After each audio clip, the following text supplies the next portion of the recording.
a barn quilt is one way to decorate your garden shed. There's another way to add those geometric shapes into your garden, and that's by building a quilt garden as we've done here.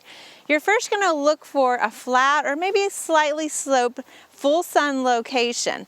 Full sun is best to take advantage of all the spectrum of annuals that you could use to add color into your quilt garden.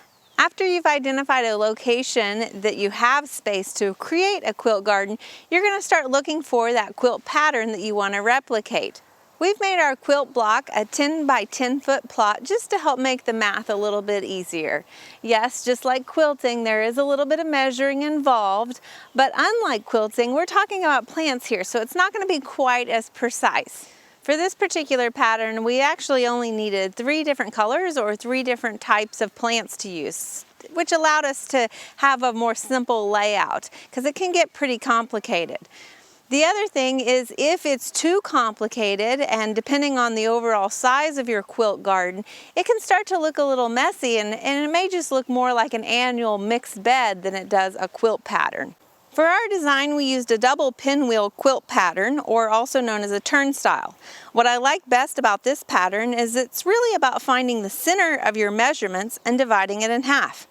We began by using the 3-4-5 method to create a 10 by 10 square.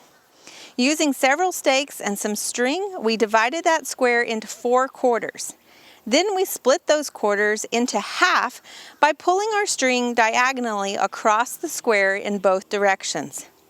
Finally, we drew the string across the quarters again diagonally from the center stakes on each side.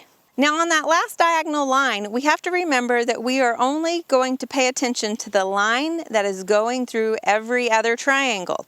At this point, you can see how even a simple pattern can start to look complicated, and it's a bit of a tripping hazard to try to get in there and plant with all these strings going different directions.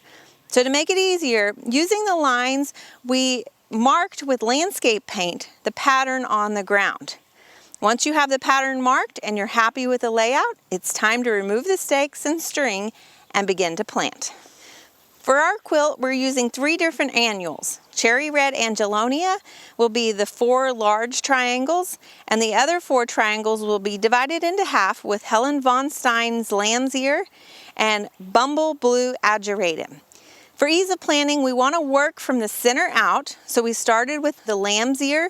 Next, we planted the Angelonia, and then finished with the Ageratum that was easier to reach from the perimeter. Like all good quilts need a finished border, we added some metal edging to ours and applied a little mulch to complete the look. If you're looking for a fun new way to add some color into your garden, or perhaps a signature piece that combines 2 of your hobbies, try planting a quilt garden. We hope you enjoyed this video. It's part of our Oklahoma Gardening YouTube channel. You can also find even more videos on our OK Gardening Classics YouTube channel. And join us on social media for great gardening tips, photos, and discussion.